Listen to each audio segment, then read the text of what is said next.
C'était le 30 octobre 2025, cette photo que vous voyez là. 30 octobre 2025, c'est le jour où on avait déféré, où on l'avait déféré à Nissé Kane au tribunal militaire. Il devait aller voir le président du tribunal militaire de Yaoundé. C'est le jour là où on a pris la photo que vous voyez ici.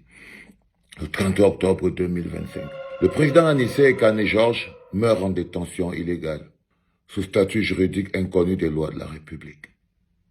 Le président Anissé Kane Georges meurt en détention illégale, sous statut juridique inconnu des lois de la République. C'est-à-dire qu'il meurt en détention illégale, sous un statut juridique inconnu.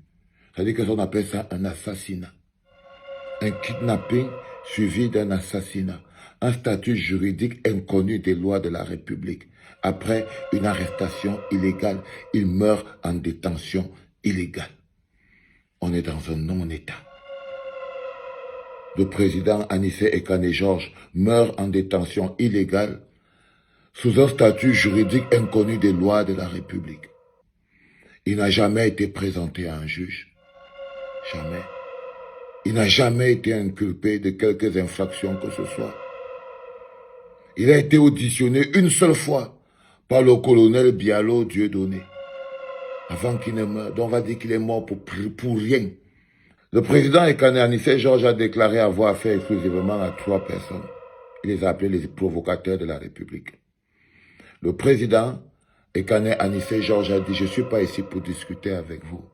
Ni avec toi, le colonel Bialo, ni le patron au télé, ni le commissaire du gouvernement. » Anissé Kane les a regardés droit dans les yeux et il leur a dit « Je ne suis pas venu ici pour discuter avec vous. Je ne suis même pas en conflit avec vous. Vous êtes des policiers. » Anissé Kane a dit « Vous êtes des policiers. Cette affaire, c'est une affaire politique. Je ne peux pas discuter avec vous. Vous allez faire quoi? Vous allez me coller des accusations, parler. Je ne veux pas discuter avec vous. Je veux discuter avec ce que j'appelle les provocateurs de la République. » Voilà ce qu'Anissé Kane, il avait dit au président du tribunal militaire de Yaoundé, avec ses amis, le colonel Bialo et le capitaine au télé, que non, je n'ai pas d'affaire avec vous. Anissé Kane leur a dit ça. Je n'ai pas d'affaire avec vous, là où vous me voyez là. Je suis ici là pour des affaires de politique. Vous êtes censés être des forces de défense et de sécurité. Ils ne comprennent donc pas pourquoi c'est qu'on vous met dans cette situation. Même là encore, Anissé Kane essayait encore de protéger l'institution qu'on appelle la police, parce qu'il pensait que derrière ça, il y avait encore la police. Il ne savait pas qu'il n'avait pas affaire à la police, mais il avait affaire aux chiens de chasse de Paul Biya. Anissé Kane ne savait pas qu'il n'avait pas affaire à la police. Non, il savait. Mais il savait aussi que c'était son droit de lutter. Il savait que ce n'est pas des policiers avec l'honneur, la grandeur et la dignité. Non. Ils n'ont rien de policiers de grandeur avec honneur et dignité. Ils savaient qu'ils sont ceux qui sont la milice du dictateur, les chiens de chasse de Paul Biya, dressés à chasser les opposants politiques. Il leur a dit, je ne peux pas discuter avec vous. Il y a 3 personnes qui sont mes interlocuteurs, avec qui je veux parler. Il a commencé par le Minat, pour la Tangandji. Le jour Anissé Kane a dit, je veux parler au Minat, pour la Tangandji. Je veux parler au président du Conseil constitutionnel, celui qui a lu la forfaiture, celui qui dit que je suis content que vous vous réjouissez du travail fait par votre père et la réussite de votre champion. Le jour où il a démontré qu'on était dans un non-État encore, il a dit à Clément Atana. Et bien sûr, je veux parler avec le concurrent de mon soutien à l'élection présidentielle du 12 octobre 2025, Paul Biya. Il a dit que c'est avec eux que je veux parler. Je souhaite discuter avec les 3. Je ne veux pas que l'armée ou la justice se mêlent de ces discussions. Je ne veux pas que l'armée prenne part à ce conflit. C'était ça, la position de Georges Anissé Kane. Il dit que non, l'armée et la justice ne doivent pas mettre leur bouche dans ce conflit-là. Donc, je veux même être en discussion politique avec Paul Biya, l'usurpateur, Clément Atana, la main de l'usurpation, et Paul Tangandji, il a appelé les fauteurs de troubles de la République, en disant, je ne veux discuter qu'avec ces 3-là. Je ne veux pas que l'armée ou la justice se mêle de ces discussions. Le problème lié au résultat du scrutin présidentiel maquillé par les gendarmes de la République. Il ne faut pas que vous, l'armée, il ne faut pas que la justice, il ne faut pas que tout ça. Je veux à tout prix discuter avec les responsables politiques de cette histoire. Mais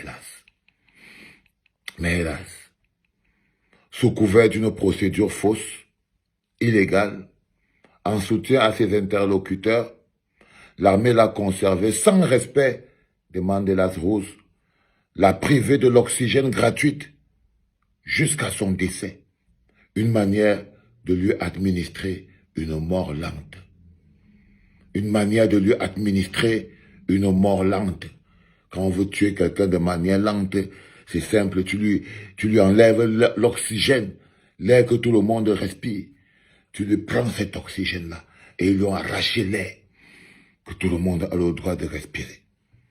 Ils lui ont arraché l'air que tout le monde a le droit de respirer sous le couvert d'une procédure fausse et illégale. Ceci pourquoi. Fausse liste électorale. Faux corps électoral convoqué. Fausse élection présidentielle. Faux résultats proclamés. Fausse procédure judiciaire entamée. Il n'y aura jamais eu d'authenticité dans cette République et il n'y aura jamais d'authenticité dans cette République. Sauf lorsqu'il s'agit des morts à tir de l'arme à feu meurtrière, des arrestations, des détentions, des déportations, des disparitions forcées, des exécutions extrajudiciaires, des souffrances et des douleurs intentionnellement administrées et puis célébrées.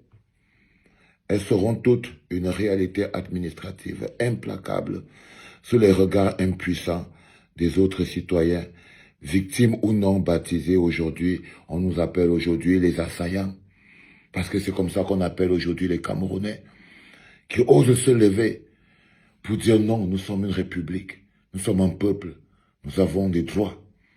Pour la Tanganyika a commencé à appeler les Camerounais qui revendiquent leurs droits des assaillants. Ça veut dire que lorsque vous vous levez au Cameroun pour revendiquer votre droit en tant que citoyen, vous devenez automatiquement un assaillant. Vous devenez automatiquement un assaillant. Voilà pourquoi la raison est toujours la leur. Parce que si chaque fois que le pauvre citoyen camerounais veut se lever et il devient un assaillant, ça veut dire que la raison est toujours la leur. Le président Anissé Kane Georges aujourd'hui n'a pas besoin qu'on pleure pour lui. Il a besoin qu'on se batte. Il a besoin que sa mort serve à quelque chose. Tout ce qu'Anissé Kane veut aujourd'hui, c'est que sa mort serve au moins à quelque chose. Tout ce qu'Anissé Kane veut aujourd'hui, c'est que sa mort serve au moins à quelque chose. C'était un texte de Maître Méli.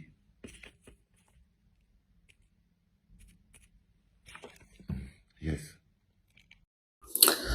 Qu'est-ce que tu penses de ces analyses? Est-ce que tu penses qu'il a raison? Ou alors, tu as vu aussi la vidéo, donne ton point de vue dans l'espace commentaire, dis-nous ce que tu penses, like, commente la vidéo, partage surtout, donne ton point de vue, c'est très important.